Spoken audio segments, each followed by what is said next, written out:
গতকাল বাড়ি যাওয়ার কথা ছিল, শরীর খারাপ থাকাতে যেতে পারি নাই। আজ বৃহস্পতিবার, এখন ভোর 6:30 বাজে। কিছুক্ষণ পর আমরা রওনা দিব। নমস্কার, আমি স্বপ্না। দেশ এবং দেশের বাইরে যে যেখান থেকে ভিডিওটি দেখছেন, আপনাদের সবাইকে অনেক অনেক শুভেচ্ছা। স্বপ্নাস ব্লগে সবার আমন্ত্রণ।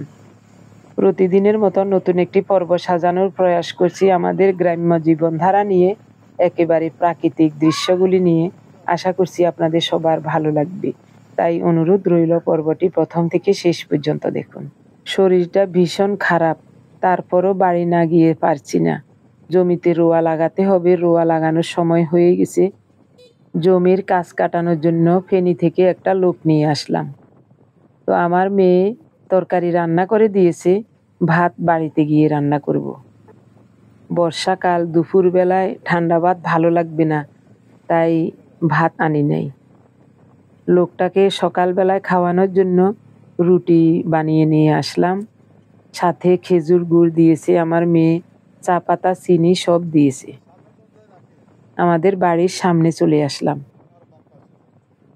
আপনারা যারা আমাদের চ্যানেলের নতুন, আমাদের বাড়ি ঘর গ্রামের পরিবেশ দেখেন নাই, আপনাদের কাছে খুব ভালো লাগবে এবং অবাক লাগবে। দেখুন, আমাদের ব্যাগপত্র সব নিয়ে আসছি এবং কিছু কাঁচা বাজারও করে নিয়ে আসছি। চাল, ডাল, সবজি সব কিছু বাজার করে নিয়ে আসছি। কয়েকদিন হয়তোবা বাড়িতে থাকতে পারি, তার জন্যই। সকালবেলায় লাইনে সিএনজিতে দেরি হবে বলে একটা সিএনজি রিজার্ভ নিয়ে আসলাম। বাড়িতে গিয়ে দেখব বাড়ির কি অবস্থা।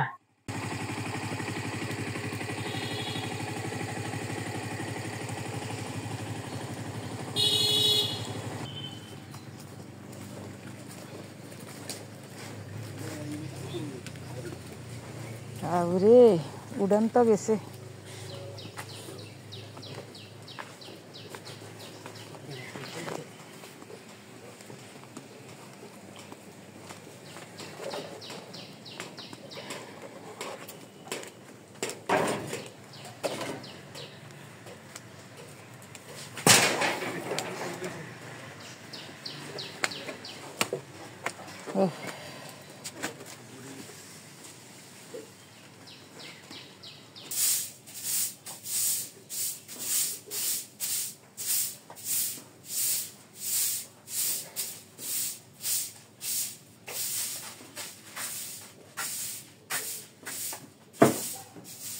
লোকটা এসেই প্রথমে খাবার খেলো, সকালবেলার নাস্তা। এরপরে উনি ওকে নিয়ে জমিতে গেছেন। এদিকে আমি ঘরটাকে পরিষ্কার করে নিচ্ছি। প্রায় 3-4 মাস হয়ে গেল, সেই বৈশাখ মাসে বাড়ি আসছিলাম আর এখন আসছি। অনেকদিন পর্যন্ত ঘরের দরজা জানালা সব বন্ধ, তারপরও ঘরে কত ময়লা দেখুন। ঘরটা উপর দিয়ে ঝেড়ে পরিষ্কার করে নিচে ঝাড়ু দিয়ে নিয়েছি। ঘরে খাট চৌকি কিছুই নাই, মেঝেটা পরিষ্কার করে এখানেই আমাদের ঘুমানোর ব্যবস্থা করতে হবে।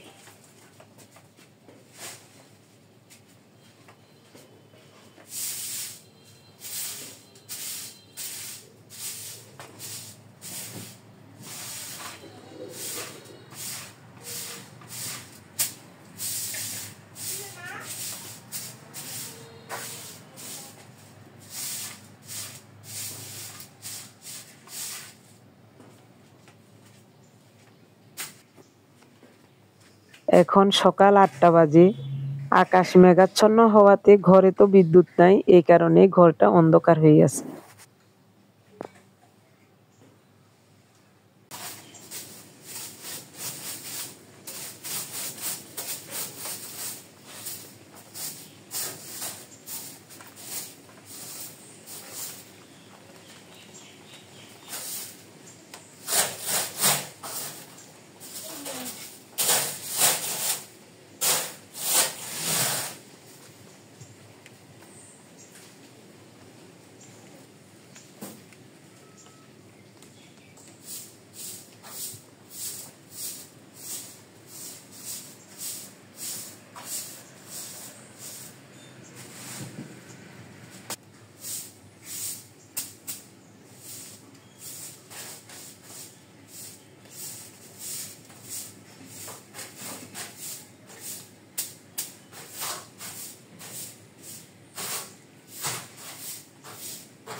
রাতে মনে হয় বৃষ্টি হয়েছিল, তাই ধারগুলো ভিজে আছে। এখন অবশ্য বৃষ্টি নাই, তবে আকাশ খুবই মেঘাচ্ছন্ন, বৃষ্টি হতে পারে। জ্বর, সর্দি, কাশির কারণে গলাটাও ভেঙে গেছে, কথা বলতেও কষ্ট হচ্ছে, তাই আজ বেশি কথা বলবো না। আপনারা শুধু দেখে যান, খুব ভালো লাগবে।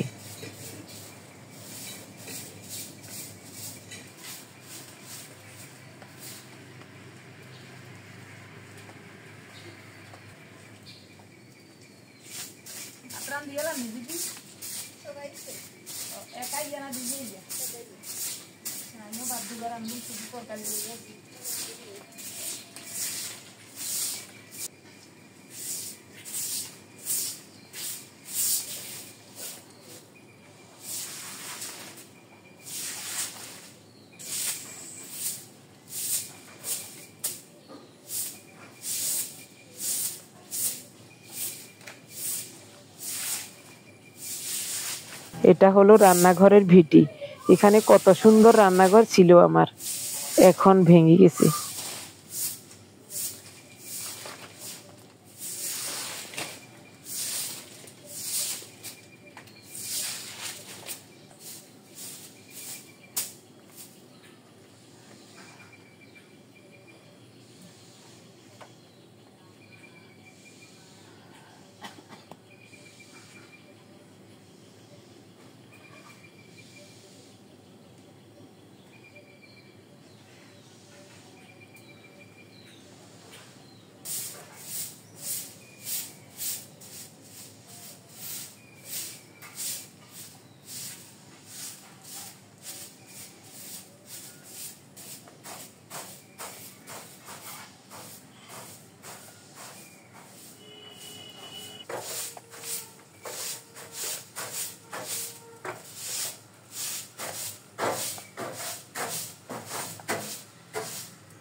পুরা ঘর মুছবো না, শুধু সামনের রুমটা মুছে নিচ্ছি।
ওহ, কত সুন্দর নির্জন জায়গা।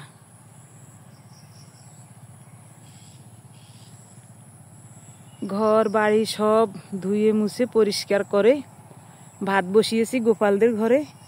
এখন যাচ্ছি, একটা লোক এনেছে, লোক এটা আর এই লোকটা দুইজনে জানি কি করে, জমিতে দেখি আসি। আসার পথটা খুবই খারাপ, কাদায় পিচ্ছিল, জল। ধানের বীজতলা, এখান থেকে উঠিয়ে জমিতে রোয়া লাগাবে ধান গাছ।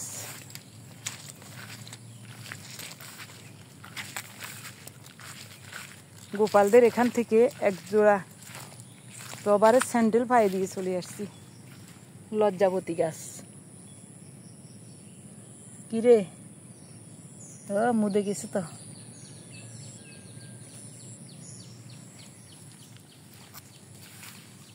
ওহ,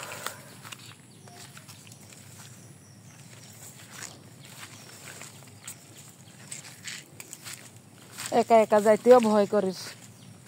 ভয় করে অন্য কিছু না, পোকামাকড়ের জন্য। ও কি কাদা, কি কাদা, কি কাদা।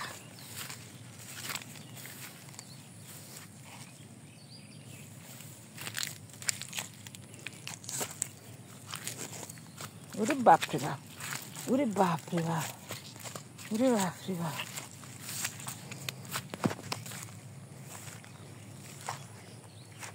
ওইদিকে জমি আমাদের,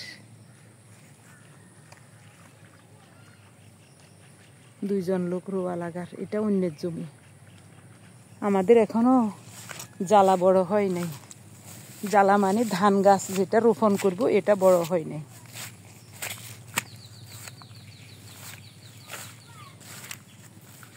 ওহ, কিভাবে যে যাই, বাপরে বাপ। ইস,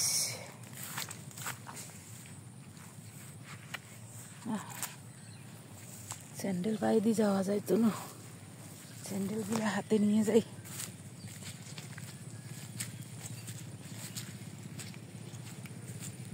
পিচ্ছিল হয়ে গেছে ভিজে।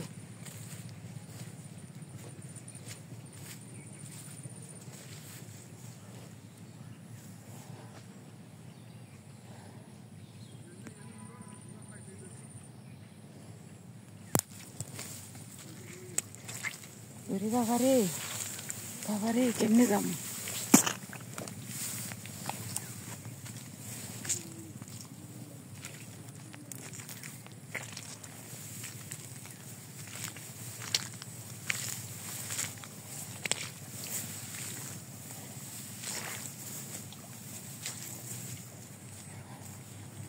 ওহ, কি অবস্থা। গাছ এখন কনে লাগাইছে?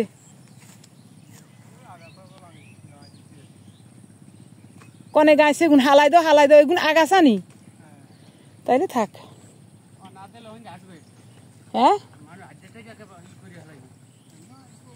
আচ্ছা থাক।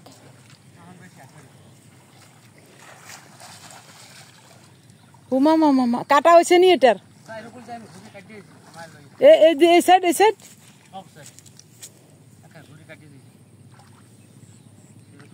এটা তো মনে হয় বেশি ভালো হয় না কাটা, মানে ওই কাটি উপরে জলে মাটি তুলে দিবেন, নয় তো জল থাকতো না জমি নিতে। কি আগে জল থাকবে না, এটা চারটা দেবে আমার এত কাজ এই লোকে উঠে যাবে। ওই এখান তো আপনি মাটি আনি দিতেন, এই জায়গায় ইন্দি তো জল বাড়ি যাও। কি এই যে বলে এত উঁচু দিয়ে জল হইবে কত নেন না, এইটুকু জল হইলে হে লাগে না। এই সময় যে জল আছে হইতেন কি আমার সময় কি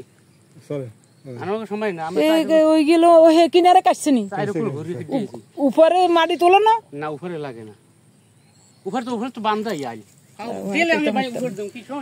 না, ব্যাকে দে তো, ব্যাকে তো সুন্দর।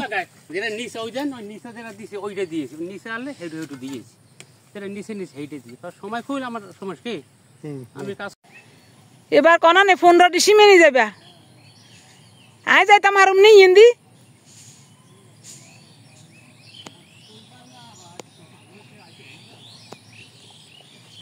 তাহলে এই জায়গা দিয়ে যাই বাবু, ওখান দিয়ে তো যাওয়া যান না গো।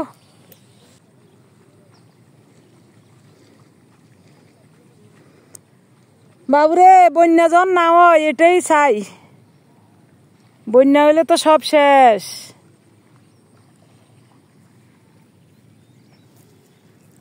রোয়া লাগাইছে মনে হয় 5-6 দিন হয়ে গেছে রোয়া, এটার বয়স।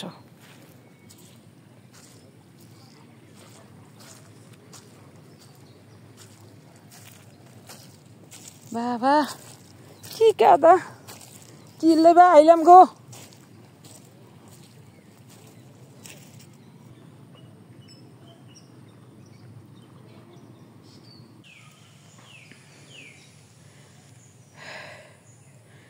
অন্যান্য বছর এমন দিনে রোয়া লাগানো হয়ে যায়, এবার বন্যার ভয়ে মানুষের রোয়া লাগাচ্ছে না। স্নান করে চলে আসলাম, পুকুরেই স্নান করেছি। এখন শাড়িটাও পুকুর থেকে ধুয়ে আনবো।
ও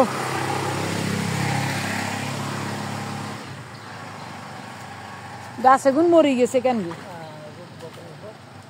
বন্যায় মরি গেছে। ও এবারে আঙ্গালে তো আর কি।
শরীর ভালো নাই, জ্বর কাশি, তারপরেও স্নান করছি।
মনে হয় 4-5 বছর এরকম হয় না, এত খারাপ লাগে।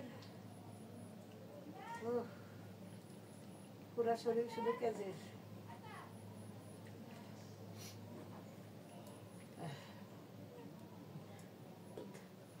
প্যারাসিটামল খাই, শরীরে খুব ব্যথা করার।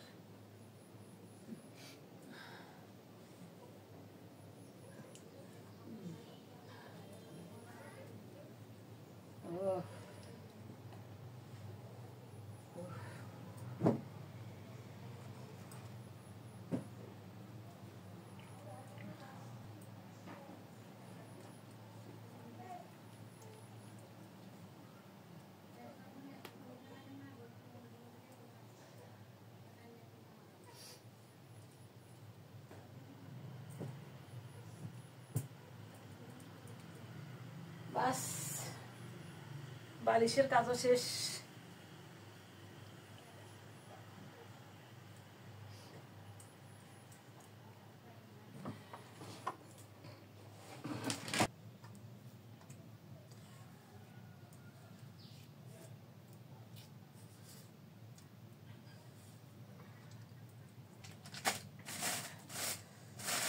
হলুদ মরিচ তো লাগতো না, কাঁচা মরিচ দিয়ে তরকারি রাখতাম, কিন্তু হলুদ তো নাই। হলুদ জায়গায় থুই গেছি, সব নষ্ট হয়ে গেছে।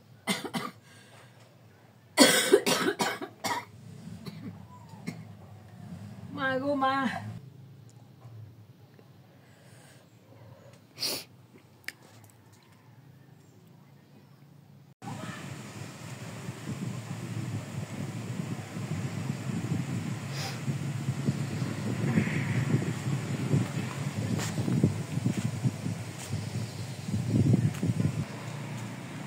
গাছের ঠেলা ইয়া তো আঙ্গ না,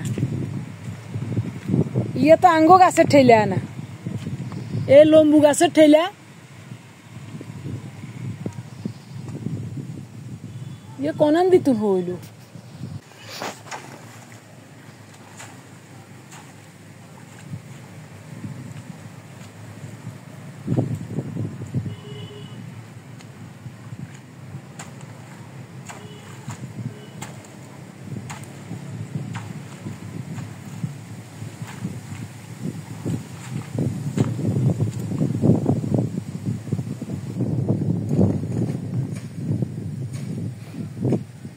কত বিশাল আকাশমণি গাছ।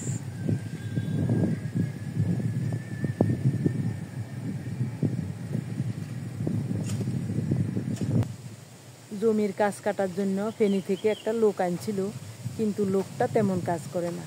উনি এতক্ষণ পর্যন্ত ওই সাইডে জমিগুলোতে এর সাথে সাথে কাজ করছে, মানে ওই লোকের চেয়ে উনি আবার বেশি কাজ করছে। তো এখন কইছি তুমি করিও না, এ রাতে করো, 900 টাকা নিব।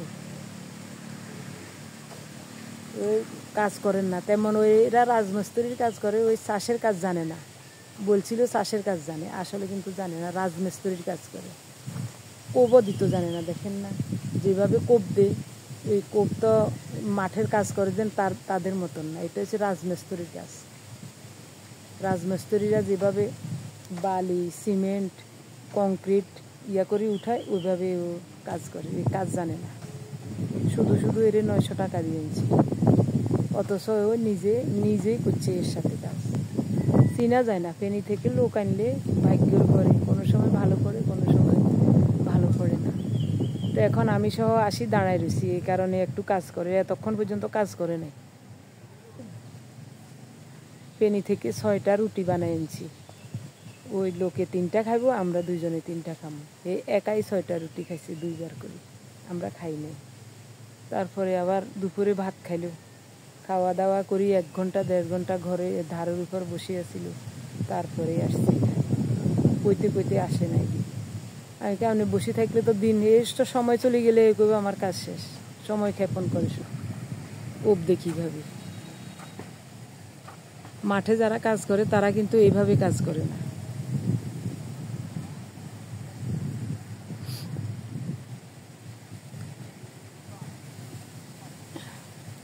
দেড়শো টাকা দিয়ে আসার সময়, 150 না, আসার সময় 120 টাকা দিয়ে সিএনজি একটা রিজার্ভ নিয়ে চলে আসছি আমরা, আবার যাওয়ার ভাড়া দিতে হইব রে।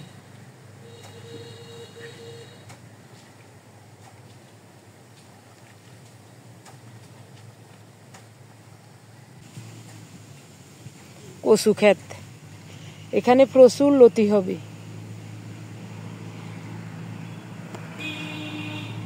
আমাদের গ্রামটা কিন্তু খুবই সুন্দর, গ্রামের মতো লাগে না, শহরতলি তো খুব ভালো, খুব সুন্দর লাগে দেখতে। ওইদিকে এদিকে হলো বড় রাস্তা, বাস, ট্রাক, সিএনজি, অটোরিকশা সব কিছু চলে, গ্রাম্য রাস্তা। আর এদিকে হলো হাই রোড, ঢাকা চট্টগ্রামের হাই রোড। আবার উত্তর সাইডে, আমাদের বাড়ির উত্তর সাইডে ট্রেনের লাইন, যাতায়াত ব্যবস্থা খুবই সুন্দর আমাদের এদিকে।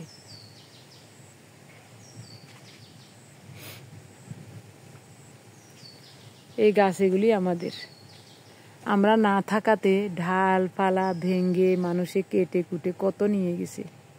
ওই একটা গাছ, এটাও মনে হয় ভাঙ্গি বা কাটি নিয়ে গেছে। ওই উপর দিয়ে এখন আবার নতুন করে পাতা বাইরেছে। এই লাইনে কতগুলি গাছ ছিল, সব নষ্ট করে গেলেছে, সব কাটি কাটি ফেলা দিছে। আমরা তো থাকি না, কাটি কাটি ফালাইদের বাস। আর এটা হচ্ছে বিপ্লবদের, এদের গাছ সব কিছু আছে, সব আছে, এদের গাছ সব আছে, একটা গাছও এদের নষ্ট হয় নাই, অথচ আমাদের গুলি নাই, আমাদের গুলি সব নষ্ট। ইচ্ছা করে নষ্ট করে, বেশি দূরের মানুষ নয় এরা। এগুলি হলো গোপালের গাছ, গোপালের 2টা গাছ কেটেছে, অনেক বড় বড় গাছের ফাইলগুলি পড়ে আছে এখনো। এই গাছের ফাইলের উপর আমি দাঁড়াই আছি।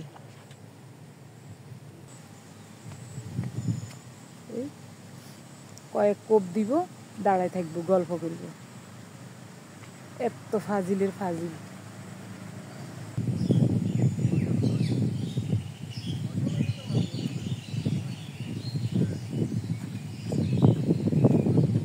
ওনারে বলছি তুমি আর কাজ করিও না, তুমি যদি এত কাজ করো হেরে আনছো কিনলে, এত ফাজিল।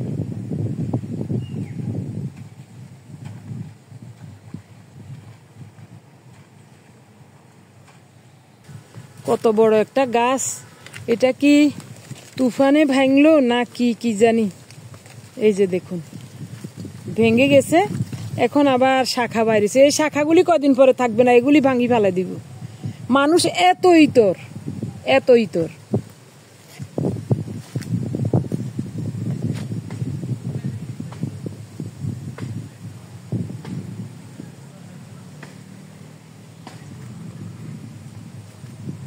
এই ঢাল, এটা তুফানে মনে হয় ভাঙছে, এখন ওই লোকটারে দিয়ে নিয়ে যাব।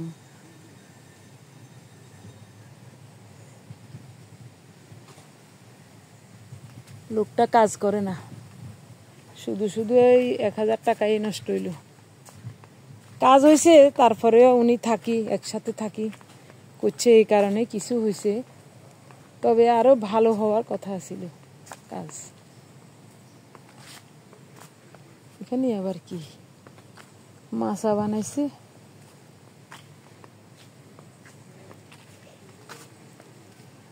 এই জায়গায় আমাদের একটা বড় আম গাছ ছিল, অনেক বড় আম গাছ, কত যে আম ধরতো, কত দারুণ আম। পরে গাছ এটা বিক্রি করে দিছি, ওই ফাড় ভাঙি যার এই কারণে। তারপরেও তো রক্ষা হইল না, ভাঙি ভাঙি এখন সব ভিতরে ঢুকি যার। এগুলি আমাদের গাছ, এগুলি সব আমার নিজ হাতের লাগানো গাছ।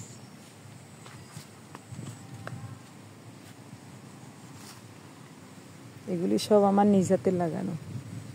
পার্থকে সাথে নিয়ে এই গাছগুলি আমি লাগাইছি। ওই অনেক ঘন ঘন ওই যাওয়াতে গাছ কোনোটা মোটা হয়েছে, কোনোটা এখনো ওই আগের মতোই রয়ে গেছে।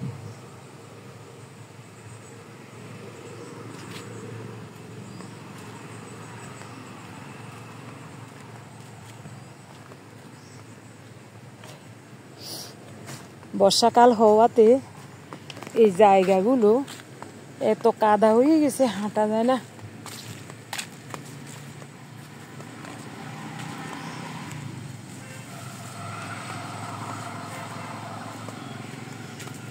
দিক দিয়ে কাদা, দিক দিয়ে কাদা।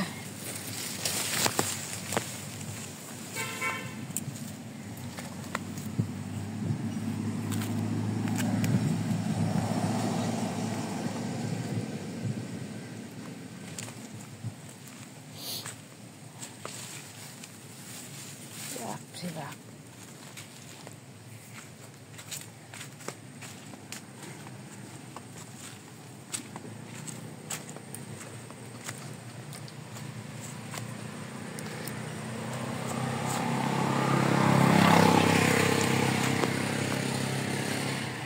রাস্তাটা দারুণ, দারুণ রাস্তা।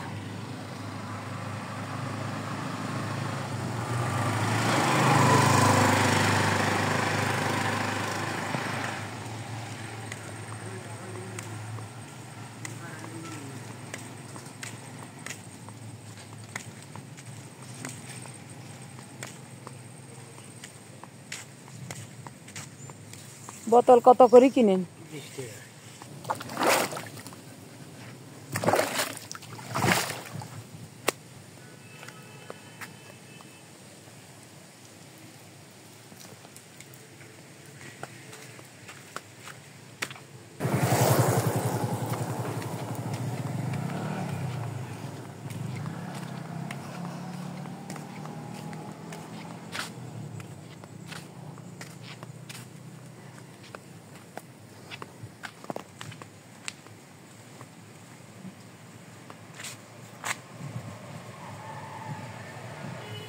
ডোবার মতোই পড়ে আছে সব।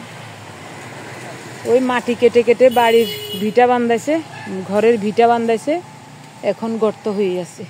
এগুলি ব্যবহার কেউ করে না, শুধু ওই ধানের সময় ধান ভিজা, এমনি জল পরিষ্কার।